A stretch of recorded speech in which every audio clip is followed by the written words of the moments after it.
দুটো জাহান্নামের আগুনের জোতা পুড়িয়ে দেয়া হবে। ওই আগুনের উত্তাপে তার মাথার মগজগুলো ভাতের মারের মতো টপ টপ টপ টপ করে বেয়ে বেয়ে পড়বে।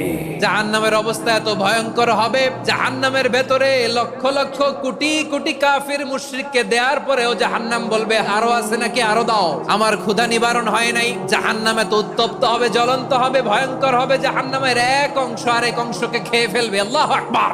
ফেরেশতারাও টালমাটাল হয়ে যাবে। জাহান্নামের রক্ষী ফেরেশতারা কি করবে তারা নিজেরাও বুঝতে পারবে না। কোটি কোটি মুশরিক কাফিরদেরকে জাহান্নামে নিক্ষেপ করার পরেও জাহান্নাম ঠান্ডা হবে না, শান্ত হবে না, বলবে হাল মিন মাজিদ, আরো আছে নাকি, আরো দাও।